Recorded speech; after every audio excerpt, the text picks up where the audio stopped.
Hello students. आज जो मेरा टॉपिक है इस वीडियो लेक्चर का वो है आपका थर्मल पावर प्लांट। मैंने अपना एक पहले भी वीडियो आपको लेक्चर का भेजा था जिसमें मैंने आपको थर्मल पावर प्लांट के वर्किंग के बारे में मैंने आपको एक्सप्लेन करके बताया था। ठीक है, तो मुझे लगा कि उस चीज़ को थोड़ा सा और सिंप्लीफाई करके एग्जामिनेशन पॉइंट ऑफ व्यू से भी मैं आपको बता देता हूँ, क्योंकि उस वीडियो में जो मैंने आपको ब्लॉक डायग्राम दिखाया था वो काफ़ी बड़ा था। वो एक्चुअली जो ब्लॉक डायग्राम था वो एक पूरा लेआउट था आपका, है ना, पूरा लेआउट था। अब उसको आप कॉपी में जब आप बनाओगे एग्जामिनेशन में तो टाइम भी लगेगा आपको, है ना, और कहीं ना कहीं गलतियाँ होंगी। तो ये जो मेरा जो आज का लेक्चर है वो लेक्चर है मेनली फोकस जो मैंने कर रखा है वो है आपका, मैं इसमें आपको एक लाइन डायग्राम दिखाऊंगा थर्मल पावर प्लांट का, फिर एक छोटा सा ब्लॉक डायग्राम है। एग्ज़ाम में आप लोग इसी चीज़ को फॉलो करके अपने आंसर्स को आप कॉपी में लिखिएगा। ठीक है, वो वाले वीडियो से आप पूरी वर्किंग समझ लीजिए। इस वाले वीडियो को आप एक रेफरेंस भी रख सकते हैं जिसके हेल्प से आपको अगर उस वीडियो में कुछ रह गया होगा तो इस वीडियो से आप समझ सकते हैं। ठीक है, तो दोनों वीडियो आपस में लिंक्ड हैं, ये अलग नहीं है। ये जो वीडियो है इसमें जो मेरा पहला जो आपका स्लाइड है वो है आपका line diagram of power plant, है ना। अब आप गौर करिए कि ये वाला डायग्राम की जो आपका ये वाला डायग्राम है ये थोड़ा इजी है ना। ये जो है वो आपका पहले वाले से थोड़ा इजी है, वो वाला जो था वो थोड़ा आपका डिफ़िकल्ट हो रहा था। तो ये वाला मेरे ख्याल से आप बना सकते हैं अब कॉपी में, है ना। देखिए यहाँ सब कुछ वही है, बस थोड़ा सा हमने इसको ब्लॉक में कन्वर्ट कर दिया है। ये ऑल्टरनेटर है, ऑल्टरनेटर में जब आपका स्टीम, ठीक है, जब आपका स्टीम टरबाइन में जाएगा, ठीक है, स्टीम को जब हम टरबाइन में डालेंगे तो टरबाइन का जो शाफ्ट है वो अल्टरनेटर के शाफ्ट को रोटेट करेगा और यहाँ से आपको बाहर में आपको इलेक्ट्रिसिटी मिलेगी। ठीक है, ये पार्ट क्लियर है। जो स्टीम बच जाएगा वो स्टीम आपका कंडेंसर में आ जाएगा। कंडेंसर में आकर के वो स्टीम जो है वो आपका कंडेंस होके वाटर में कन्वर्ट हो जाएगा और ये फीड वाटर पंप के हेल्प से हम इसको फिर से हम बॉयलर में भेज देंगे। ठीक है, अब देखिए ये आपका चिमनी है। यहाँ पे अगर आपको याद होगा पहले वीडियो में मैंने आपको बताया था कि एक पल्वराइजेशन होता है। तो पल्वराइजेशन मतलब क्या होता है? पल्वराइजेशन का मतलब होता है यहाँ पर जो आपका है, अगर मैं यहाँ पे आपको लिख देता हूँ,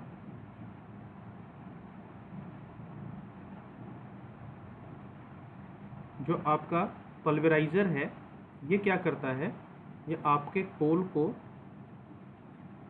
फाइन पार्टिकल्स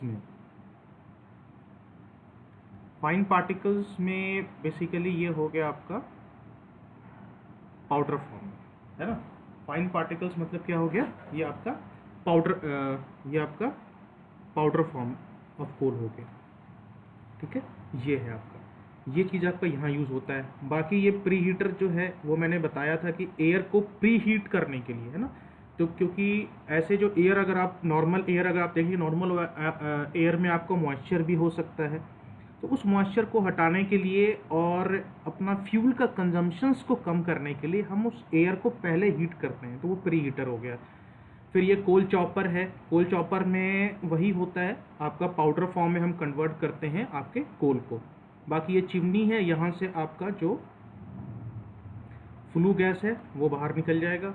बाकी यहाँ डस्ट कलेक्टर और प्रेसिपिटेटर, ये भी मैंने आपको बताया था पहले वाले वीडियो में कि कैसे हम इलेक्ट्रोस्टैटिक प्रेसिपिटेटर यूज़ करते हैं, है ना। ये सारा कुछ वही है, बस ये जो ब्लॉक डायग्राम है मैं आपको इसलिए दिखा रहा हूँ, लाइन डायग्राम, कि एग्जामिनेशन में अगर क्वेश्चन आ जाए तो ये आप बना सकते हैं। ठीक है, उसके बाद नेक्स्ट जो है आपका ये है आपका scheme of a thermal power station along with different circuits.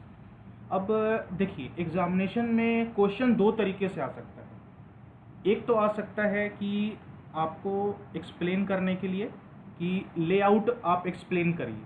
तो लेआउट आप जब, हाँ मैं लिख देता हूँ, जब आपको एग्जाम में क्वेश्चन आएगा लेआउट एक्सप्लेन करने के लिए तो आप इसके हेल्प से कर सकते हैं, ठीक है, ये वाला डायग्राम। और जब एग्ज़ाम में अगर क्वेश्चन आता है कि ये वर्ड जब यूज़ कर देगा, अगर किया हुआ होगा एग्जामिनेशन के क्वेश्चन में, तब आप ये वाला बनाइएगा, ठीक है। दोनों एक ही चीज़ है, बस इसमें है कि थोड़ा सा सेक्शनाइजेशन में अलग अलग करके बताया गया है। अब अगर आपको याद होगा तो हम लोगों ने पहले वीडियो में सुपर हीटर टर्म यूज़ किया था, इकोनोमाइजर वर्ड यूज़ किया था, है ना। ये सारे वर्ड हम लोगों ने यूज़ कर रखे हैं। तो ये डायग्राम जो है आप फॉलो कर सकते हैं जब आपका डिफरेंट सर्किट्स करके एग्जामिनेशन में टर्मिनोलॉजी होगा। तो आप दोनों डायग्राम याद करिए, दोनों इजी हैं, दोनों रिलेटेड हैं आपस में, है ना। इसमें और पहले वाले में कोई फ़र्क नहीं है, बस ये प्रेजेंटेशन अलग अलग है। तो ये आपका नॉर्मल लेआउट हो गया और ये आपका हो गया सिमेट्रिक। अब देखिए, एग्जामिनेशन में क्वेश्चन के मार्क्स पर डिपेंड करता है। अगर क्वेश्चन जो है अगर 5 नंबर या फिर कम मार्क्स का है तो आप किसी एक को लेके एक्सप्लेन कर दीजिए। अगर क्वेश्चन आपका ज़्यादा मार्क्स का है तो फिर आप दोनों को लेके एक्सप्लेन कर दीजिए। तो डिपेंडिंग अपॉन आपका जो किस तरह का क्वेश्चन है एग्जामिनेशन में, कितना मार्क्स का है, वो डिपेंड करेगा आपका बेसिकली, ठीक है। अब जो मैंने पहले वीडियो में आपको जो उतनी वर्किंग बताई थी आपको, है ना, अब उस वर्किंग को मैंने समराइज़ कर दिया है सेंटेंस फॉर्म में। अब ये आपके लिए और इजी हो जाएगा समझने में और उसको लिखने में, ठीक है। तो पहली बात, पहले क्या होता है, मैंने क्या बताया था आपको कि सबसे पहले जो कोल होता है उसको हम पल्वराइज करते हैं, है ना। तो पल्वराइज करने का मतलब क्या हुआ, पल्वराइजेशन का मतलब हो गया to convert the coal into powder form,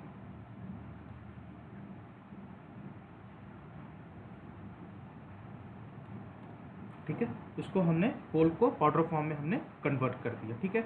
उसके बाद हम उसको कहाँ बर्न करते हैं, उसको हम बर्न करते हैं फर्नेस ऑफ स्टीम बॉयलर, ठीक है। जो फर्नेस ऑफ आपका स्टीम बॉयलर है, देखिए यहाँ पे आपका फ्यूल आ रहा है, एयर आ रहा है, यहाँ पे फर्नेस है, यहाँ पे आपका जो कोल होगा वो कोल आपका बर्न किया जाएगा।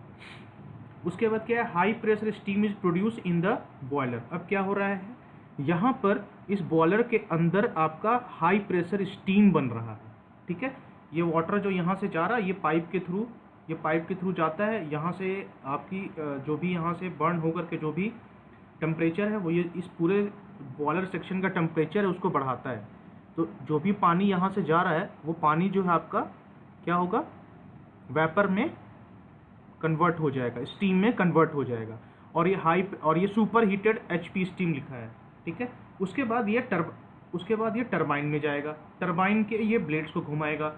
उस ब्लेड के घूमने से क्या होगा, जनरेटर का जो शाफ्ट है वो घूमेगा तो क्या होगा, इलेक्ट्रिसिटी प्रोड्यूस होगी, बस। अब क्या है, this steam is then pass through super heater.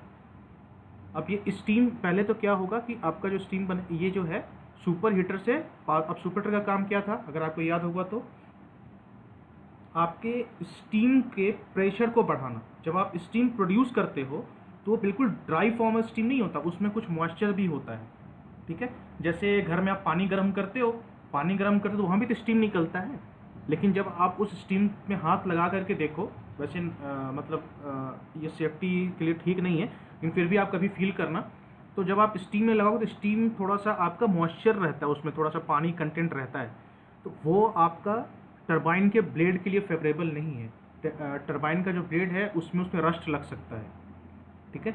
और टरबाइन का ब्लेड बहुत बड़ा होता है, बहुत महंगा आता है, तो हम ये नहीं चाहते कि हमने उसको एक बार इंस्टॉल कर दिया तो हम उसको बार बार मेंटेनेंस ही कर रहे हैं। इसलिए इन सब चीज़ों से बचने के लिए हम स्टीम को सुपर हीट कर देते हैं, ठीक है। अब उसके बाद सुपर हीट स्टीम जो है वो आपका टरबाइन में एंटर करता है, और जब टरबाइन में एंटर करेगा तो वो उसके ब्लेड को रोटेट करेगा। तो जो आपका ब्लेड है वो फिर जो स्टीम का एनर्जी है वो फिर आपका मैकेनिकल एनर्जी में कन्वर्ट हो जाएगा। और ये मैकेनिकल मतलब कि टरबाइन से क्या निकल रहा है बाहर, टरबाइन से आपका मैकेनिकल एनर्जी बाहर निकल रहा है, ठीक है। ये मैकेनिकल एनर्जी ऑल्टरनेटर पे लग रहा है। ऑल्टरनेटर क्या कर रहा है, जो आपका मैकेनिकल एनर्जी है उसको वो इलेक्ट्रिकल एनर्जी में कन्वर्ट कर रहा है। मैं शॉर्ट फॉर्म में लिख रहा हूँ, ME मतलब मैकेनिकल एनर्जी और E मतलब इलेक्ट्रिकल एनर्जी, ठीक है। तो इस तरीके से आपका पूरा फंक्शन होता है। मेरे ख्याल से अब ये चीज़ आप लोग को थोड़ा क्लियर हो जाएगा और अच्छे तरीके से, ठीक है। अब अगले देखते हैं। उसके बाद क्या होता है कि अब तो स्टीम यहाँ से यहाँ आ गई और यहाँ से हमें इलेक्ट्रिसिटी मिल गया। उसके बाद जो बचा हुआ स्टीम है, अच्छा देखिए ये LP क्यों लिखा है और HP क्यों लिखा हुआ है बताता हूँ। HP का मतलब यहाँ पर होता है हाई प्रेशर और LP है यहाँ पर, LP जो आपका है वह है आपका लो प्रेशर। अब HPLP लिखा क्यों, क्योंकि जब आपका स्टीम बहुत गर्म होता है तो प्रेशर बहुत ज़्यादा होता है उसमें, ठीक है, तो वो उसको हमने हाई प्रेशर बोल दिया। और जब स्टीम टरबाइन से होके गुजर जाएगा तो उसका प्रेशर कम हो जाएगा क्योंकि वो यूज़ हो गया, इसलिए यहाँ हमने LP स्टीम वर्ड यूज़ किया है। अब ये जो LP स्टीम है वो क्या होता है, LP स्टीम जो है उसको हम कंडेंस करते हैं steam condenser of the turbine में। ये आपका कूलिंग टावर है, अगर आपको याद हो कूलिंग टावर मैंने आपको पहले वीडियो में दिखाया था कैसा दिखता है ना। तो कूलिंग टावर के हेल्प से हम इसको कंडेंस करते हैं और ये कंडेंस करके बाद जो कंडेंसेट होता है तो उसके बाद ये जो आपका BFP है, ये जो BFP है वो है आपका, इसको हम लोग बोलते हैं बॉयलर फीड पंप, ठीक है। ये बॉयलर फीड पंप वही है। तो पंप के हेल्प से फिर हम क्या करते हैं, पानी को हम फीड करते हैं। देखिए हर एक वर्ड का एक अपना अलग मतलब है और उस अलग चीज़ को वो रिप्रेजेंट करता है। अब देखिए जो पंप पानी को फीड करे बॉयलर में उसको हम क्या बोलते हैं, बॉयलर फीड पंप, ठीक है। मैं हर बार आपसे हर वीडियो में ही कहता हूँ कि किसी टेक्निकल चीज़ को समझना हो तो उस टेक्निकल टर्म को तोड़ दीजिए 2-3 पार्ट में, फिर उसको हिंदी में समझिए जैसे आपको समझ में आता है, तब देखिए उसका टर्म समझ में आएगा। बॉयलर फीड पंप, जो पंप फीड करे पानी को बॉयलर में उसको हम क्या बोलते हैं, बॉयलर फीड पंप। यही चीज़ यहाँ लिखा है। अब कंडेंसेट जो है, कंडेंसेट क्या हुआ, कंडेंसेट हो गया आपका जो कंडेंस हुआ कंडेंसेट क्या हुआ, condense form of water condensate हो गया आपका, ठीक है। इसमें कुछ हम पानी और मिलाते हैं और फिर हम फीड पंप से उसको हम फिर से बॉयलर में भेज देते हैं। In the condenser the steam is condensed by cooling tower, cooling water cycle through the cooling tower, ठीक है। तो कूलिंग टावर का मैंने आपको पहले वीडियो में बताया था कूलिंग टावर कैसे का क्या है फंक्शन और कैसे वो कंडेंसेट करता है हेल्प करने में, ठीक है। वहाँ पे आपको मैंने एक रिवर का भी दिखाया था कि रिवर के हेल्प से जो है पानी हम सर्कुलेट करते हैं, तो वो चीज़ है। मैंने आपको कहा ना कि ये वाला जो वीडियो है वो आपका पहले वाले वीडियो से रिलेटेड है। तो ये वीडियो देखने के पहले आप पहले पहला वाला वीडियो देखिए, उसके बाद इसको देखिए, तब आपको और ज़्यादा अच्छे तरीके से समझ में आएगा, ठीक है। उसके बाद है हाँ, ये तो हुआ एक पार्ट आपका कि working of your thermal power plant. अब क्वेश्चन जो है इस टॉपिक से 2-3 तरीके से आ सकता है। एक है आपका सर्किट्स को एक्सप्लेन करने सर्किट के हिसाब से, एक है आपका पूरा वर्किंग। तो आपको अगर दोनों डायग्राम याद होता है दोनों डायग्राम बना के एक्सप्लेन कर दीजिएगा। अगर कम मार्क्स का क्वेश्चन है दोनों में से कोई एक डायग्राम बनाइएगा, और अगर मार्क्स ज़्यादा हैं क्वेश्चंस के तो उस हिसाब से आप डायग्राम बढ़ा दीजिएगा और उसको एक्सप्लेन कर दीजिएगा। तो एक पार्ट तो क्वेश्चन का यहाँ ख़त्म हो जाता है। उसके बाद एक छोटा सा क्वेश्चन ये भी पूछ सकते हैं एग्जाम में कि explain various heat exchangers and components inside the boiler. ये छोटा 5 नंबर का आ सकता है क्वेश्चन कि आपको कितने तरह के हीट एक्सचेंजर होते हैं बॉयलर के अंदर और उसको एक्सप्लेन करिए। तो ये है आपका वही जो पहले वाला फिगर था उसी को मैंने कट करके एक अलग से क्रॉस सेक्शन दिखाया आपको। तो इसमें सुपर हीटर है, इकोनोमाइज़र है, बॉयलर ड्रम है। ये आपका हीट एक्सचेंजर तो सुपर हीटर और इकोनोमाइज़र ही है, बॉयलर ड्रम एक कंपोनेंट है, ठीक है। कंपोनेंट तो तीनों हुए। अब ये सेंटेंस को पकड़िए, heat exchanger and component. Heat exchanger में आपका जो है वो केवल आपका आएगा सुपर हीटर और इकोनोमाइजर, है ना। और कंपोनेंट में आपका, ठीक है, कंपोनेंट में आपका सुपर हीटर भी है, साथ में आपका इकोनोमाइजर भी है, और उसके साथ में आपका बॉयलर ड्रम भी है, ठीक है। तो ये समझ में आ गया। ये मैंने यहाँ पे सुपर हीटर लिखा है, मैं फिर से लिख देता हूँ,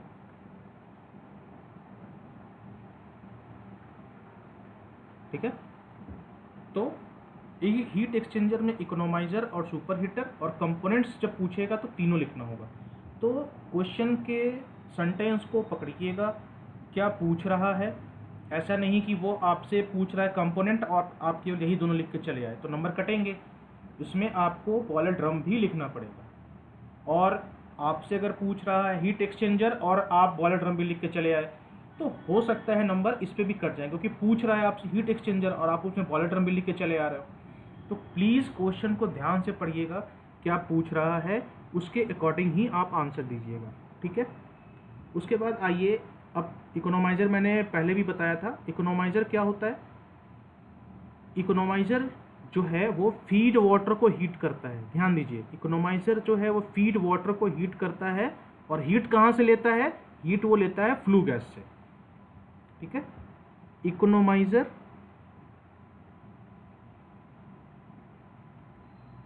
ठीक है, ये क्या करता है? हीट्स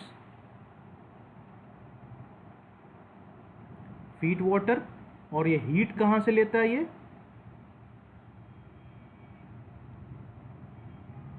हीट लेता है ये फ्लू गैस से, ठीक है, याद रहेगा ये। चलिए, उसके बाद जो आपका बॉयलर, उसके बाद क्या है? उसके बाद जो आपका बॉयलर ड्रम है, तो बॉयलर ड्रम जो है आपका वो maintains a head for the natural circulation of the two phase mixture steam and water. अब बताता हूँ क्या है मेंटेन द हेड। हेड क्या होता है? लेवल, ठीक है। हेड मतलब होता है एक पर्टिकुलर लेवल। जैसे आप घर में पानी का टंकी है, उस पर पानी भरते हो आप, तो क्या होता है कि अगर आजकल एक वो सिस्टम चल रहा है कि आपका जो टंकी भर जाता है, तो उसके बाद वो अगर आपने अलार्म लगा रखा है तो अलार्म बजना शुरू हो जाता है, होता है ना। तो क्या होता है कि हेड मतलब होता है लेवल। इसको बिल्कुल नॉर्मल लैंग्वेज में समझिए।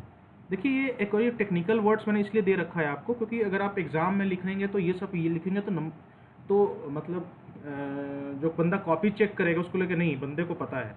बाकी समझने के लिए आप ऐसे समझ सकते हैं, तो लिखने के लिए लेवल भी लिख सकते हैं। आप इंजीनियर हैं तो कोई ज़रूरी नहीं है कि आप बहुत हाई फाई वर्ड यूज़ करें। वर्ड ऐसा लिखें जो समझ में है कि कॉन्सेप्ट आप लिखना क्या चाहते हो, ठीक है।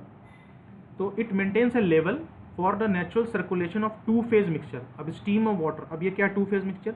यहाँ पर क्या हो रहा है कि नीचे से आपका पानी आ रहा है। इकोनोमाइजर क्या कर रहा है? यहाँ से आपका फीड वाटर आ रहा है ना। और इकोनोमाइजर क्या कर रहा है? उस फीड वाटर को थोड़ा सा हीट करके फिर ये ऊपर जाने दे रहा है, ठीक है। अब ये बॉयलर ड्रम में आ गया। अब बॉयलर ड्रम में आ गया तो क्या होगा? यहाँ से स्टीम भी बन रहा है ना, यहाँ पे स्टीम भी बन रहा है, यहाँ पे पानी भी है। तो अब क्या है? अब एक बात ध्यान दीजिए, मैं आपको थोड़ा सा इसमें वैसे ये सिलेबस में आपके नहीं है शायद, बट फिर भी मैं आपको बता देता हूँ इसका मतलब क्या है ये, और ये क्यों ज़रूरी है बॉयलर ड्रम।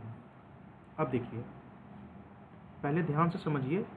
अगर आपको मोर इलेक्ट्रिसिटी चाहिए तो क्या चाहिए आपको? इलेक्ट्रिसिटी मोर चाहिए, यानी कि क्या हुआ? आपको आउटपुट फ्रॉम ऑल्टरनेटर जो है वो ज़्यादा चाहिए, है ना। आउटपुट, अब अल्टरनेटर से आउटपुट कैसे अल्टरनेटर जो है आपका आउटपुट कैसे दे रहा है? वो दे रहा है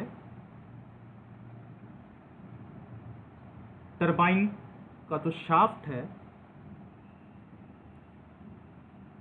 टरबाइन का जो शाफ्ट है वो ऑल्टरनेटर को रोटेट कर रहा है। यानी कि अब आपको टरबाइन के शाफ्ट में मोर स्टीम चाहिए, यही बात है ना। इलेक्ट्रिसिटी ज़्यादा चाहिए तो ऑल्टरनेटर पे आपको से आउटपुट ज़्यादा चाहिए। अल्टरनेटर पे आउटपुट कैसे बढ़ेगा? जब आप टरबाइन के शाफ्ट में स्टीम बढ़ाएंगे, क्योंकि स्टीम ही तो टरबाइन के शाफ्ट को घुमा रहा है ना। और मोर स्टीम चाहिए तो ये कहाँ से आएगा? ये आएगा बॉयलर से, ठीक है। तो यहाँ पे बॉयलर ड्रम क्या करता है, डिपेंडिंग अपॉन आपका रिक्वायरमेंट वो वाटर के लेवल को कम और ज़्यादा करता रहता है ना, कम और ज़्यादा करता रहता है। तो उसके अकॉर्डिंग क्या होता है, आपका जो स्टीम है, जो क्वांटिटी ऑफ स्टीम है वो कितना बने कितना ना बने, वो चीज़ होता है। अब मान लीजिए कि आपके पास रिक्वायरमेंट इलेक्ट्रिसिटी की कम है ना, और आपका यहाँ पर जो है स्टीम जो है आपका ज़्यादा है और पानी कम है, तो क्या होगा? बॉयलर आपका डैमेज हो सकता है ना। कभी कभी आप सुनते नहीं हो मतलब कि किसी पावर प्लांट का बॉयलर फट गया, बॉयलर डैमेज हो गया। कैसे होता है? इसी सब के इम्बैलेंस की वजह से होता है। आपको रिक्वायरमेंट कम है इलेक्ट्रिसिटी का और आप पूरा स्टीम दिए पड़े हो, पानी कम है आपका बॉयलर ड्रम में, तो क्या होगा? अल्टीमेटली स्टीम इतना प्रेशर बनाएगा, क्योंकि वाटर से ज़्यादा प्रेशर स्टीम का है, कि वो बॉयलर को डैमेज कर देगा, है ना। तो ये टेक्निकल चीज़ है। ये सब चीज़ आप तब समझोगे जब थर्मल पावर प्लांट में या फिर किसी भी जगह जा करके बॉयलर सेक्शन में काम करोगे। और हमेशा ध्यान देना, बॉयलर सेक्शन बहुत ही ज़्यादा रिस्की रीजन और एरिया होता है। कभी भी वहाँ पर कोई भी चीज़ ऐसा मत करना जिससे कोई एक्सीडेंट हो जाए, क्योंकि किसी भी पावर प्लांट का या किसी भी प्लांट का बॉयलर सेक्शन अगर डैमेज हुआ तो वो प्लांट बिल्कुल बैठ जाना है, क्योंकि टाइम लगता है, तो बहुत ही महंगा होता है बॉयलर सेक्शन, ठीक है। तो अब समझ में आपको बॉयलर ड्रम क्या करता है, ये वाटर और स्टीम के लेवल को मेंटेन करता है। अब मान लीजिए अगर आपको ज़्यादा स्टीम चाहिए तो क्या होगा? आपको यहाँ पानी का लेवल बढ़ाना होगा, तभी तो पानी जितना ज़्यादा होगा स्टीम उतना ऊपर तेज निकलेगा, है ना। इस तरीके से हम स्टीम और वाटर के लेवल को मेंटेन करते हैं, ठीक है। अब आइए सुपर हीटर, ठीक है। मैं फिर से चेंज कर देता हूँ कलर।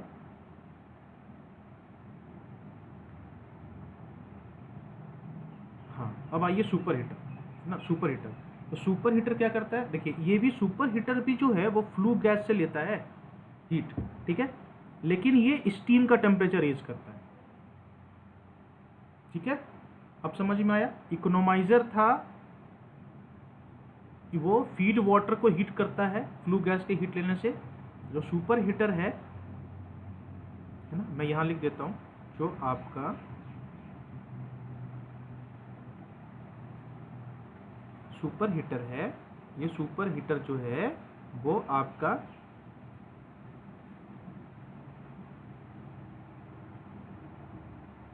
स्टीम को सुपर हीट करता है, ठीक है। अब स्टीम को सुपर हीट कैसे करेगा? यहाँ पे स्टीम गेट्स सुपर हीटेड।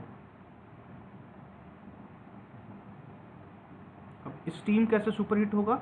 ये हीट कहाँ से आएगा? ये हीट भी आपका फ्लू गैस से आएगा, ठीक है। तो आपके थर्मल प्लांट में फ्लू गैस का बहुत इंपॉर्टेंस है। फ्लू गैस का जितना भी हीट एनर्जी है, हमारा यह कोशिश होता है कि उस हीट एनर्जी को फाइनली चिमनी से बाहर निकलने के पहले हम मैक्सिमम हीट को हम यूज़ कर लें, ठीक है। तो इसीलिए एक आपका एयर प्री हीटर भी होता है, वो आगे वाले स्लाइड में है, मैं आपको बताऊंगा। तो अब आपको समझ में आ गया, बॉयलर में हीट एक्सचेंजर दो होते हैं, इकोनोमाइजर और सुपर हीटर। हीट एक्सचेंजर मतलब जहाँ पे हीट एक्सचेंज होता है, आप मतलब एक चीज़ से दूसरी चीज़ में जाता है।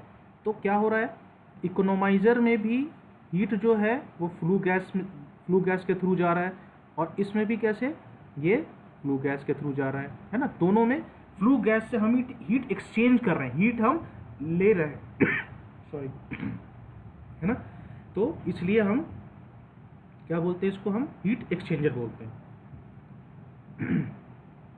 और इसके बाद आइए अब,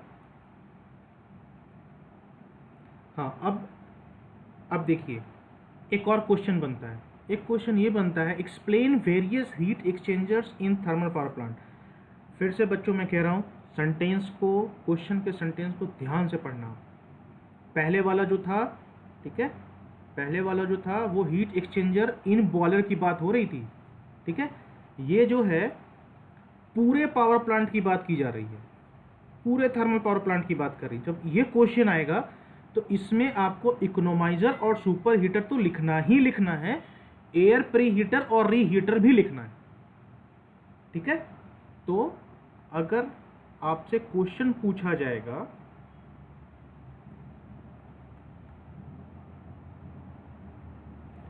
हीट एक्सचेंजर इन बॉयलर, ठीक है, इसमें क्या लिखोगे आप, इकोनोमाइजर प्लस सुपर हीटर, ठीक है। उसके बाद अगर आपसे क्वेश्चन पूछता है कि दूसरा क्वेश्चन मान लीजिए आता है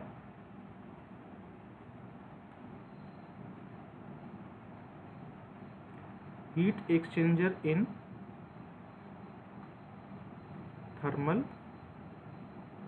पावर प्लांट, इसमें क्या लिखोगे आप, इसमें लिखोगे एयर प्री हीटर, दूसरा क्या लिखोगे री हीटर, तीसरा क्या लिखोगे इकोनोमाइजर, और चौथा क्या लिखोगे सुपर हीटर, ठीक है। तो ध्यान दीजिएगा, जैसा क्वेश्चन वैसा आंसर है ना, जैसा क्वेश्चन वैसा आंसर। चलिए ये दोनों तो मैंने एक्सप्लेन कर दिया था आपको, इकोनोमाइजर और सुपर हीटर। अब एयर प्री हीटर क्या है, अब जैसे वर्ड से पकड़िए, ये सेंटेंस को छोड़िए, पहले आप वर्ड से पकड़िए। एयर प्री हीटर मतलब जो एयर को, प्री मतलब क्या था पहले, है ना, तो ऐसा हीटर जो एयर को पहले गर्म करने में या पहले हीट करने में यूज हो, उसको हम एयर प्री हीटर बोलते हैं। बस हिंदी में समझिए, उसको अंग्रेजी में अनुवाद करके अपने मन से लिखिए, है ना। एयर प्री हीटर, ऐसा हीटर जो एयर को प्री हीट, पहले हीट करने के लिए यूज होता हो, ठीक है। तो it is a device that utilises the waste heat from the flue gas. मैं बार बार बोल रहा हूँ, फ्लू गैस पे ध्यान दीजिएगा, ये बहुत ही ज़्यादा ये है, इसका हम हीट हमेशा हम यूज़ करते हैं ताकि हमारा फ्यूल कंजम्पशन कम हो जाए।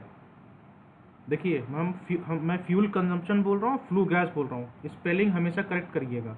लोगों को लगता है कि ये स्पेलिंग गलत है, ये तो फ्यूल होता है, ये फ्लू गैस है, ठीक है। It is a device which utilises the waste heat from the flue gases leaving the economiser for heating the air required. अब इकोनोमाइजर से आपका फ्लू गैस बाहर निकल गया, उसके बाद जो उस गैस में हीट थोड़ा बहुत भी बचता है उसको हम भेजते हैं एयर प्री हीटर में। अगर आप पहला वीडियो मेरा देखे होंगे उसमें आपको समझ में आ रहा होगा मैं क्या बोल रहा हूँ। अब उस एयर प्री हीटर में जाता है, वहाँ से फ्लू गैस के बाकी हीट को हम ले लेते हैं और उससे जो एयर आता है उसको हम गर्म करते हैं, उसका टेम्परेचर हम राइज करते हैं, ठीक है। ये है री हीटर, वर्ड को पकड़िए, री मतलब दोबारा, मतलब किसी चीज़ को हम दोबारा गर्म करने वाले हैं इससे, इस हीटर, ठीक है। तो it is use to increase the temperature of the exhaust steam from the HP turbine by utilising the heat of the hot flue gas. देखिए लिविंग द चिमनी। अब क्या होता है कि कभी कभी कुछ ऐसा, जब आप टर्बाइन से स्टीम पास करते हैं तो कुछ स्टीम जो है आपका एग्जॉस्ट होता है, उसको हम रीयूज करना चाहते हैं, है ना। तो अब क्या है, अब क्या करते हैं, उसको हम री हीटर में भेज के दोबारा हम उसको हीट करके वापस हम भेज सकते हैं, ठीक है। तो ये काम है। उसके बाद इकोनोमाइजर और सुपर मैंने आपको बता दिया है, तो ये आपको समझ में आ जाएगा। ये जो टॉपिक है मेरा डी एरिएटर, ये टॉपिक आपको शायद किताब में ना मिले, लेकिन ये जान लीजिए, ठीक है, क्योंकि हो सकता है कुछ टिपिकल इंटरव्यू वगैरह में या फिर कोई आपसे जनरल क्वेश्चन ऐसे भी पूछ सकता है। क्योंकि अगर होता क्या है कि जब आप बोलोगे कि सर मैंने थर्मल पावर प्लांट पढ़ा है, तो सामने वाला बंदा जो है वो जो बैठा होगा आपसे क्वेश्चन पूछने के, उसको सब कुछ आता रहेगा, हो सकता है तो आपसे कुछ भी उठा के कुछ भी पूछ सकता है। तो आपके पास नॉलेज होनी चाहिए, ठीक है। ये बहुत ही आसान है, ठीक है। ये काम क्या करता है, a steam generating boiler, है ना, requires that the boiler feed water should be devoid of air and other dissolved gases। इसका मतलब क्या है, अब आप पानी भेज रहे हो बॉयलर के अंदर, ठीक है, लेकिन उस पानी में कुछ एयर बबल्स भी होंगे, होंगे कि नहीं होंगे, उस पानी में कुछ एयर बबल्स भी होंगे, कुछ डिजॉल्व गैसेस भी हो सकते हैं। तो जब आप उसको भेजोगे बॉयलर के अंदर तो क्या होगा, पानी तो गर्म होगी, स्टीम बन जाएगा, लेकिन जो उसका पॉल्यूटेंट है वो क्या करेगा, वो बॉयलर के अंदर जम जाएगा जाकर के पाइप के अंदर, और वो फिर आपके फ्लो को रोकेगा। एक एग्जांपल बताता हूँ मैं। अभी ठंडी का टाइम आ रहा है ना, अभी सब लोग पानी गर्म करोगे आप लोग नहाने के लिए, तो कभी ध्यान दिया जो पानी गर्म करने जो रॉड आता है, पानी गर्म करने जो रॉड आता है उसमें क्या है, जब आप उसको बाल्टी में लगा करके पानी गर्म कर, नया नया जब रॉड होता है तो कितना चमकता है, लेकिन जो वही रॉड एक सीज़न हो जाता है, 3-4 महीने जब उसको आप गर्म करते हो तो उसके ऊपर क्या एक लेयर जम जाता है ना, एक वाइट कलर का लेयर जम जाता है। वो क्यों जमता है, कभी ध्यान दिया क्यों जम जाता है वो, आगे ध्यान देना। या फिर किसी घर में गीज़र अगर होगा तो कभी अगर गीज़र खुलता है, किसी काम मतलब अगर ख़राब होता है गीज़र खोला जाता है, ध्यान देना उसमें कुछ ना एक पार्टिकल जैसा जम जाता है उसमें, वो क्या होता है, वो सब कहाँ से आता है, वो यही सब होता है जो आपका डिज़ोल्व गैसेज है, जो आपका पॉल्यूटेंट मिला हुआ है पानी में, वो क्या होता है, गर्म होने के बाद पानी तो अपना काम कर दिया और वो जा करके आपका पाइप में या फिर रॉड पे चिपक जाता है जा करके, और माल ये तो बाहर की बात है। और बॉयलर इतना बड़ा डेलिकेट चीज़ है, उसके अंदर अगर ये सब हो तो बॉयलर तो फट जाएगा, तो हमें उन सबको निकालने की जरूरत पड़ती है ना।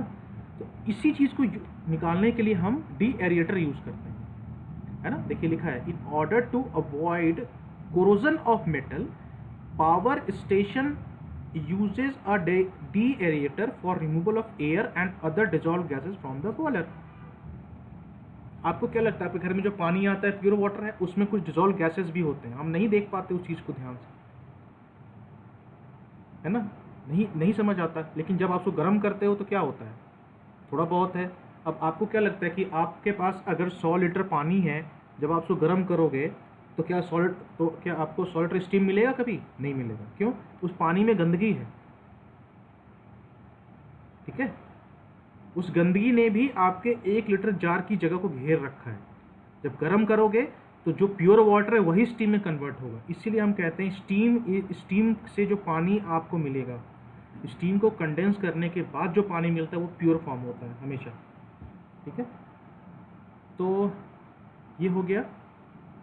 देखिए मैं क्यों बता रहा हूँ ये सब, क्योंकि देखिए मेरा ये मानना है कि जब आप पढ़ रहे हो तो इन सब के बारे में जान लो, एग्ज़ाम में आया तो लिख देना आप लोग, ठीक है। और आसान है टॉपिक। अब ये है क्या कि हैज़ अ वर्टिकल डोम टीरिएशन सेक्शन। अब डोम क्या होता है, डोम एक गुंबज टाइप का होता है, हिंदी में गुंबज कहते हैं उसको, है ना। तो ये गुंबज के आकार का होता है, यह देखिए, है ना, ये गुंबज के आकार का है। इसमें क्या हो रहा है देखिए, अब ध्यान दीजिए, यहाँ से हीट आ रहा है ना, यहाँ से आपका हीटिंग स्टीम जो है वो अंदर जा, इसमें क्या हो रहा है, वाटर स्टोरेज सेक्शन है, तो लिक्विड लेवल राइज कर रहा है, यहाँ पे लिक्विड है आपका, और ये ट्रेड सेक्शन है। तो जो बॉयलर फीड वाटर जो आपका आ रहा है ना, इसके थ्रू हम क्या कर रहे हैं कि यहाँ पर उसका हम जो बॉयलर फीड वाटर आ रहा है, हम क्या कर रहे हैं, उसका हम ये डिजॉल्व गैसेस और एयर पार्टिकल को हम रिमूव कर रहे हैं, थोड़ा हीट के हेल्प से, ठीक है। और फिर जो भी हम हीट करते हैं वो एयर वेंट से बाहर निकल जाता है, जो भी आपका डिजॉल्व गैसेस है वो बाहर निकल जाता है, बाकी प्योर फॉर्म ऑफ वाटर आपको मिल जाता है। तो हमारा ये कुछ होता है कि जितना कम से कम हम अपने वाटर को हमारे वाटर में पॉल्यूटेंट कम से कम हो, ताकि हमारा बॉयलर सेक्शन जो है वो अच्छे से चले।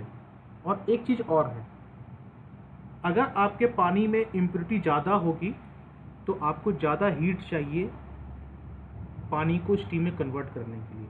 एग्जाम्पल, आपके घर में दो मुंह का चूल्हा होगा ना, दो मुंह का चूल्हा जिसको बोलते हैं नॉर्मल लैंग्वेज। देखिए मैं नॉर्मल लैंग्वेज में ही पढ़ाता हूँ ताकि उसी समझ में आती हूँ। एक पे एक चूल्हे पे आप बर्तन में, आपने केमिस्ट्री में पढ़ा होगा 8, 9, 10th में, एक बर्तन में केवल पानी गर्म करिए आप, और उतना ही अमाउंट का पानी दूसरे बर्तन में, उसी तरह के बर्तन में, उसमें थोड़ा चीनी मिला दीजिए और दोनों को गर्म करके देखिए कौन जल्दी उबलता है और किस में स्टीम जल्दी बनता है। जिस चीनी मिला हुआ है वो देर से उबलेगा, उसमें स्टीम कम निकलेगा। यही चीज़ होता है, अगर आपका वाटर इम्प्योर है तो उसको स्टीम में कन्वर्ट होने में ज़्यादा टाइम लगेगा, ज़्यादा आपका फ्यूल खर्च होगा, तो अल्टीमेटली क्या होगा, पूरा कॉस्ट आपका बढ़ जाएगा ना। तो हमें इस चीज़ को कम करना होता है, तभी हम इतना प्रोसेस करते हैं। ठीक है, अब आपका एक टॉपिक है आपके सिलेबस में, points to be considered for the location of power plant. अब देखिए पावर प्लांट कहाँ पे हमें सेट करना है। ऐसा तो है नहीं कि आप कहीं भी घर के पास में 4 कदम दूर पे पावर प्लांट बना दोगे, नहीं करते, हमें बहुत कुछ देखना पड़ता है। सबसे पहली बात तो मैं आपको बताऊं कि अगर ये 10 पॉइंट नहीं याद रहते हैं तो 3-4 पॉइंट तो बिल्कुल आप याद कर लीजिए। पहला, पॉपुलेटेड एरिया से दूर होना चाहिए, पहला चीज़ याद रखिए। दूसरा, ऐसे जगह पर हो जहाँ पे रोड वगैरह जो हो, है ना, जहाँ पे रोड वगैरह हो। क्यों? क्योंकि आपको कोल जो है ट्रांसपोर्ट करके लाना है। दो चीज़, ठीक है। तीसरा, जहाँ पे ज़मीन समतल हो, ऊबड़ खाबड़ ज़मीन ना हो, इसीलिए क्या होता है हम ज़मीन को समतल करते हैं। ठीक है, ये 3 पॉइंट तो लिखना ही लिखना है आपको, कभी मत भूलिएगा, ये चीज़ बहुत इंपॉर्टेंट है। बाकी जो कहानी है वो इस तरीके से है, देखिए यहाँ, हाँ, such a place where the cost of land is quite reasonable, मतलब ज़मीन सस्ते मिल जाए। ये तभी पॉसिबल है जब आप किसी रिमोट एरिया में ज़मीन लेंगे, तब तो ज़मीन सस्ता होगा, तभी आपका पैसा कम लगेगा पावर प्लांट लगाने में। उसके बाद क्या था, land should be such that the acquisition of the private property must be minimum. इसका क्या मतलब है? इसका मतलब ये है कि अब रिमोट एरिया में कुछ बना हुआ है, रिमोट में कोई ज़मीन है, उस पर 5-6 घर बने हुए हैं, और आप गए हो वहाँ पर कि नहीं ये ज़मीन ठीक है थर्मल पावर प्लांट लगाने के लिए, तो क्या, तो जो 5-6 लोगों ने घर बना रखा है, क्या वो आपको ज़मीन देंगे बनाने के लिए? वो कितने सालों से रह रहे हैं, और आप आके कल बोलोगे कि नहीं मेरे को प्लांट बनाना, भाई घर हटा लो, नहीं देंगे। तो आपको क्या करना पड़ेगा, उनको कंपनसेशन देना पड़ेगा। ये याद रखिएगा, आप लोग इलेक्ट्रिकल इंजीनियर हो, कहीं भी काम करने जाओगे, अगर ज़मीन एक्वायर करना है आपको तो उसको कंपनसेशन देना पड़ता है ना।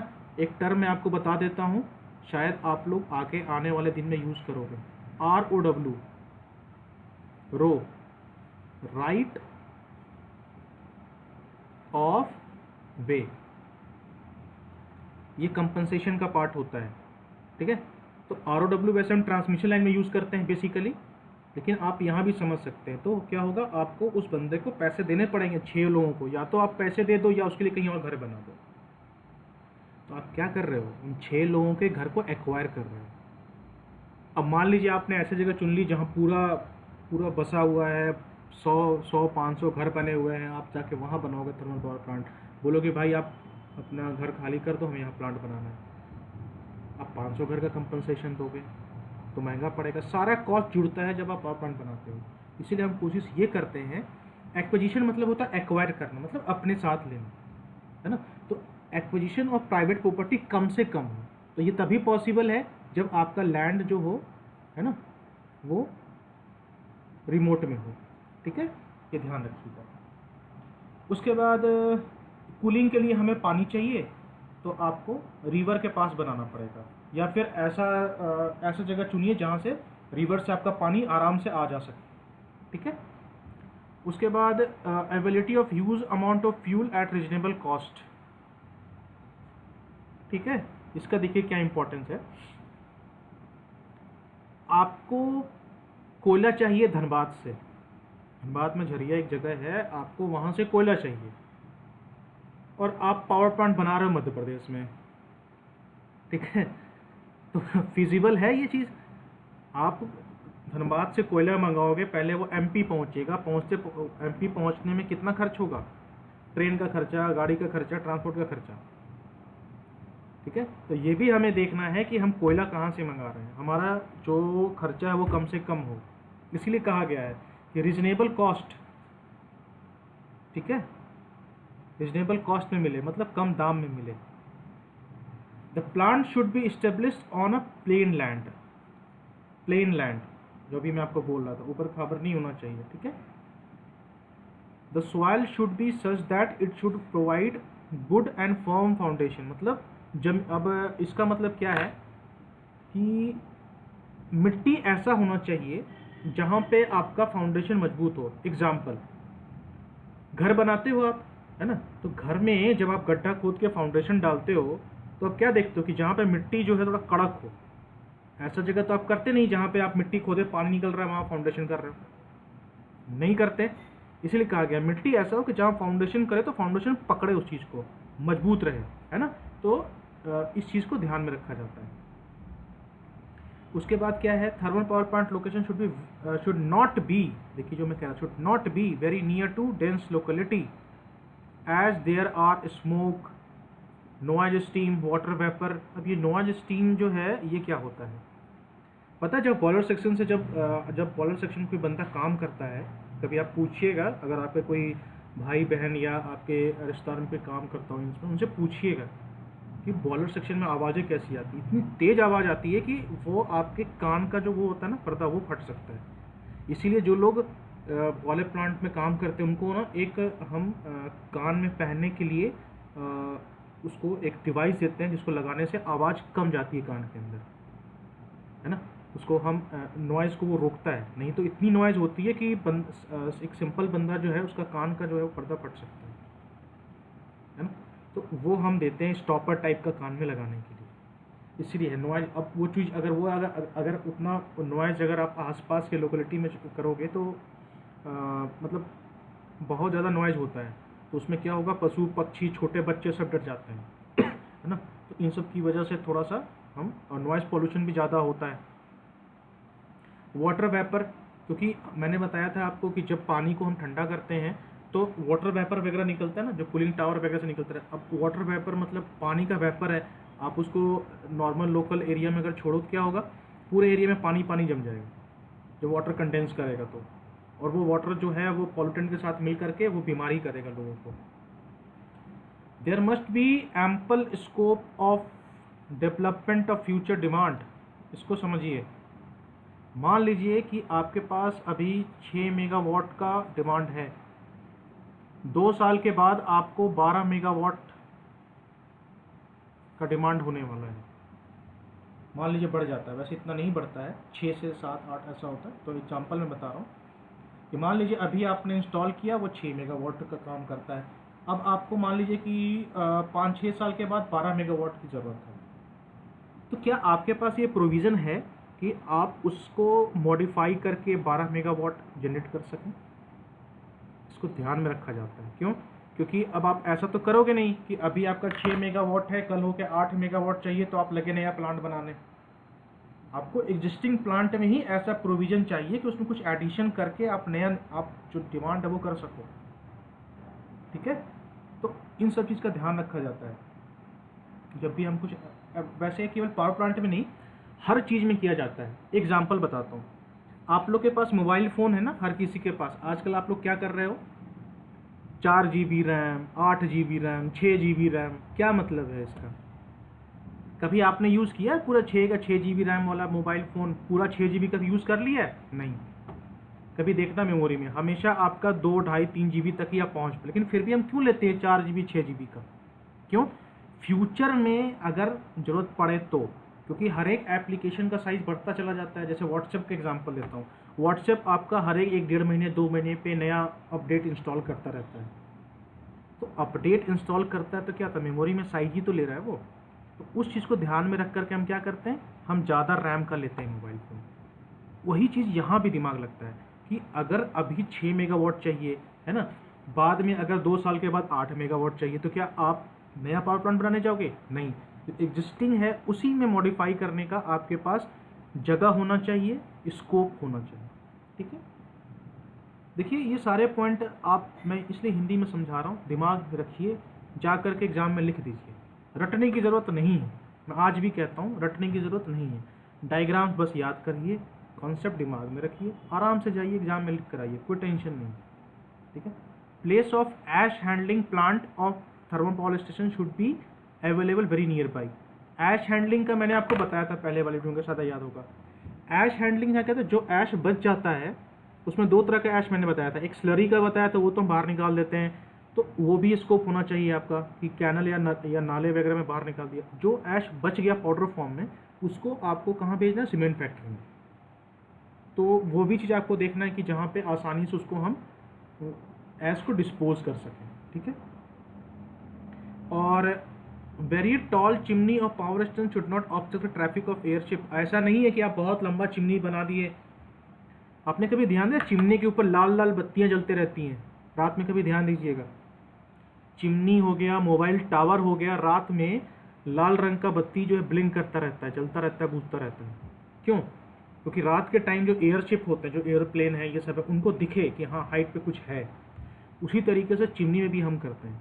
तो इतना हाइट भी चिमनी का आप मत रखो कि मतलब कोई एयर ट्रैफिक का रूट ही डाइवर्ट करना पड़ जाए, है ना। तो इन 10 चीज़ों का पॉइंट है। तो वैसे ये क्वेश्चन आ सकता है आपको।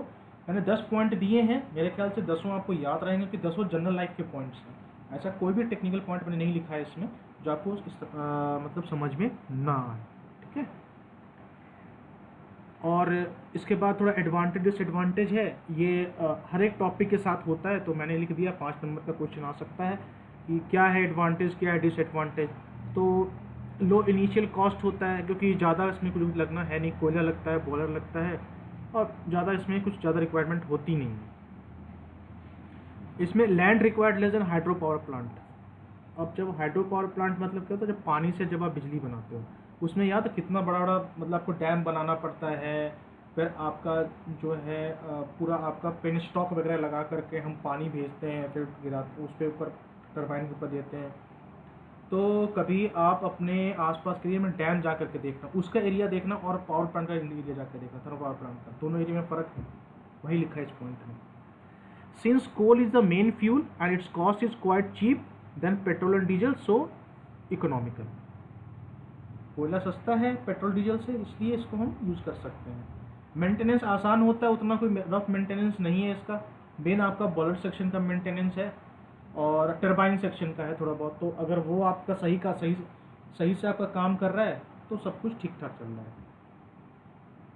अब जहाँ कहीं भी ट्रांसपोर्टेशन अवेलेबल है वहाँ आप इसको इंस्टॉल कर सकते हो। बस फिर से बता रहा हूँ, डेंसली पॉपुलेटेड एरिया से दूर होना चाहिए। अब डिसएडवांटेज क्या है? The running cost of for a thermal power plant station is comparably high due to fuel maintenance and all. एक वर्ड आया रनिंग कॉस्ट, इसका मतलब समझिए। रनिंग कॉस्ट क्या होता है, मैं इस पर एग्जाम्पल बताता हूँ आपको। आपके पास देखिए एग्जाम्पल मैं लूँगा आपको जनरल लाइफ से, जो यहाँ भी अप्लाई होगा। आपके पास बाइक है ना, आपके पास जो है मोटरसाइकिल है, ठीक, या मोटरसाइकिल आप छोड़िए, मैं आपको बताता हूँ। देखिए हर एक पॉइंट का मतलब मैं आपको इसलिए बता देता हूँ ताकि आप लोग इसको रटे नहीं, क्योंकि रटने की चीज़ बिल्कुल खराब होती है। आपके पास मान लीजिए कार है, एक आपके पास 2 कार है। एक कार जो है पेट्रोल से चलती है और एक कार जो है वो डीजल से चलती है। अब आप मेरे को ये बताइए, पेट्रोल महंगा या डीजल, है ना। तो रनिंग कॉस्ट का मतलब होता है कि उसको चलाने में कितना खर्चा पड़ता है आपको, है ना, और मेंटेनेंस कितना ज़्यादा पड़ता है आपका। अब वो देखना पड़ेगा। पेट्रोल वाले इंजन में क्या होता है, आपका फ्यूल तो महंगा है लेकिन मेंटेनेंस कम है। डीजल में आपका फ्यूल तो सस्ता है, मेंटेनेंस ज़्यादा है। तो ये होता है रनिंग कॉस्ट, कि चलाने में और मेंटेनेंस करने में कितना पैसा लग रहा है। ठीक है, यहाँ जो था कंपेयर किया गया था पेट्रोल डीजल, तब तो ठीक था, लेकिन अगर आप देखिएगा तो इसका रनिंग कॉस्ट ज़्यादा होता है, मेंटेनेंस भी इसका थोड़ा सा महंगा पड़ता है, क्योंकि अगर कोई चीज़ ख़राब हुआ आपका तो पूरा शट डाउन करना पड़ता है इसको, तो मेंटेनेंस कॉस्ट बढ़ जाता है इसका। स्मोक, ये समझ में आ गया होगा आप लोग को, जो मैंने एग्जांपल दिया यहाँ पे है ना, कार है आपके पास, एक पेट्रोल कार एक डीजल कार, इसलिए देखिए लोग अक्सर कंफ्यूजन में रहते हैं कि पेट्रोल कार लें कि डीजल कार लें, है ना। तो उसमें अब ये लोग ये देखते हैं कि भाई मतलब हमको चलाना कितना है दिन भर में, कितना फ्यूल खर्चा होगा, और अगर उतना फ्यूल अगर हमें चलाना कम है और तो मेंटेनेंस कम होगा। देखिए ध्यान दीजिए, अगर आपको चलाना कम है गाड़ी, मेंटेनेंस कम है, तो डीजल पे जाना अच्छा रहता है, इसलिए क्योंकि डीजल का जो रेट है वो कम है, और आप कम चलाओगे तो मेंटेनेंस कम लगेगा। ठीक है, तो इस वजह से कम चलाने के लिए, कम यूज़ करने के लिए आपको डीजल ठीक है, लेकिन जहां आपको लॉन्ग ड्राइविंग जानी, मतलब आपको लंबे लंबे ड्राइव्स करने हैं, पेट्रोल है। क्यों? पेट्रोल महंगा तो है लेकिन मेंटेनेंस कम है आपका। ठीक है, तो इस तरीके से हम अपने अकॉर्डिंग देखते हैं कि भाई मेरे अकॉर्डिंग क्या सही बैठता है, वही चीज़ हम यहाँ भी देखते हैं कि थर्मल पावर प्लांट में जो आपका जो है फ्यूल और मेंटेनेंस कॉस्ट ज़्यादा है। फ्यूल का प्रोसेसिंग भी महंगा, उसमें महंगा, क्योंकि आपको पहले कोल को आपको पाउडर फॉर्म में कन्वर्ट करना है। उसके बाद क्या है, large amount of smoke causes air pollution, ये ध्यान दीजिए, है ना, जो आपका एयर पॉल्यूशन है स्मोक की वजह से ज़्यादा हो सकता है। फिर क्या है, the thermal power station is responsible for global warming. इसी वजह से आज के डेट में ये थर्मल पावर प्लांट जो है वो अब जो है ट्रेंड जो है घट गया है इसका। अगर आप ध्यान देंगे तो अब आज के टाइम में बहुत ही कम जगह थर्मल पावर प्लांट बनाए जा रहे हैं, जो पहले बन गए हैं उसी को हम सही तरीके से चला रहे हैं, और अब हम रिन्यूएबल एनर्जी में जा रहे हैं, मतलब जहाँ सोलर और विंड से हम इलेक्ट्रिसिटी जनरेट करते हैं, वो भी होगा, वो भी आप लोग पढ़ोगे आगे कभी सिलेबस में। उसके बाद क्या है, the heated water that comes from the thermal power plant has an adverse effect on aquatic life. जो मैं आपसे कह रहा था, आप अगर नदी में गर्म पानी अगर आप छोड़ रहे हो, तो मतलब एक तरीके से पानी ठंडा तो है नहीं ना, थोड़ा बहुत तो कितना भी ठंडा कर लो गर्म तो होगा ही होगा। उस वजह से जो रिवर का एक्वेटिक लाइफ है वो ख़राब हो जाएगा, वो भी आपने ध्यान देना है। ठीक है, फिर overall efficiency of thermal power plant is low like 30%। ये याद रखिए, एक्चुअली ये जो पॉइंट है ना, ये इंटरव्यू में पूछ सकता है आपसे कि भाई थर्मल पावर प्लांट का एफिशिएंसी कितना होता है, तो अब बस 30% उससे कम होता है। ठीक है, तो ये छोटे मोटे इंटरव्यू में क्वेश्चन जो है क्रैक कर दिए जाते हैं आपसे पूछने के लिए, बेसिक कॉन्सेप्ट आपको पता है कि नहीं पता है, क्योंकि इंटरव्यू में आपसे, देखिए इंटरव्यू और एग्ज़ाम में फ़र्क क्या है, एग्ज़ाम में आप लिख के बताओगे, इंटरव्यू में आपसे वो नहीं बोलेगा कि बेटा ये ब्लॉक डायग्राम बना दो तो थर्मल पावर प्लांट करना, वो छोटे मोटे चीज़ों पे स्ट्राइक करेगा, बोलेगा अच्छा थर्मल पावर प्लांट पढ़ा है तुमने, कितनी एफिशिएंसी होती है इसकी, बस। अब आपने पूरा टॉपिक पढ़ लिया थर्मल पावर प्लांट, आपको एफिशिएंसी नहीं पता है, वो बोलेगा तो क्या पढ़ा तुमने, बस। तो ध्यान दीजिए, है ना, छोटी छोटी चीज़ों को ध्यान दीजिए, यही इंटरव्यू में पूछते हैं, और इसी में लोग बाहर होते हैं, फिर कहते हैं कि मतलब बेसिक ही कमज़ोर होता है, यही आता है बाद में बाहर। बेसिक कुछ नहीं है, छोटी छोटी चीज़ों को पकड़ के दिमाग में रखिए, वही बेसिक है और कुछ नहीं है। ठीक है, ये आपका एक टॉपिक है आपका सिलेबस में कि list of thermal power station in state and there capabilities.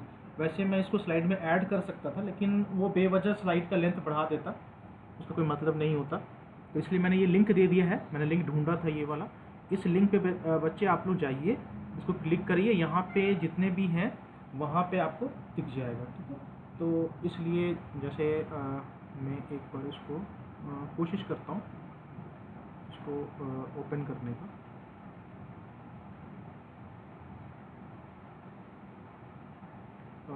देखिए मैं इसको ओपन करता हूँ।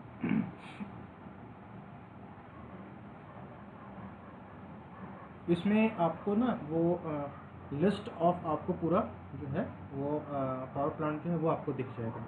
देखिए खुल गया नहीं, ऐसे ही आप भी लिंक पे क्लिक करोगे ना तो पूरा खुल जाएगा आपको। ठीक है, ये देखिए,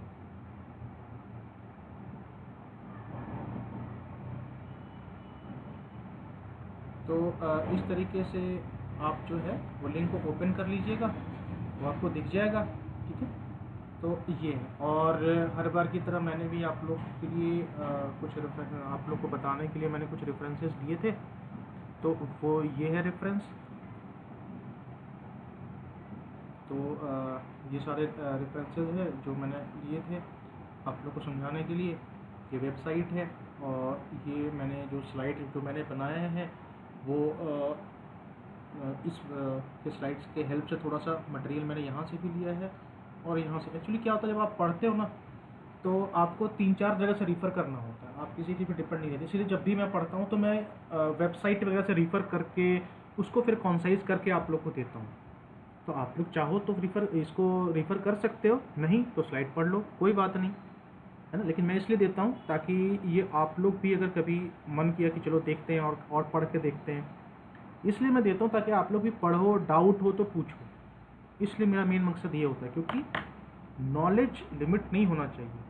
मैं ये नहीं कहना चाहता कि मैं जो पढ़ा रहा हूँ वही लिमिटेशन है, नॉलेज की लिमिटेशन नहीं होती। इसलिए मैं ये लिंक देता हूँ, आप लोग खुद लिंक पे क्लिक करो, पढ़ो, डिस्कस करो, इंटरेक्ट करो आपस में, क्योंकि जो पढ़ाया जा रहा है वो आपको एक गाइडलाइन दिया जा रहा है। नॉलेज एक बहुत बड़ा समंदर है, ठीक है, इसको ध्यान रखिए। इसलिए प्लीज़ आप लोग इस वीडियो को देखिए ध्यान से। अब मुझे लग रहा है थर्मल पावर प्लांट आप लोग को बहुत अच्छे समझ में आएगा, और ये आपका कंक्लूज़न है इस यूनिट का, थर्मल पावर प्लांट का।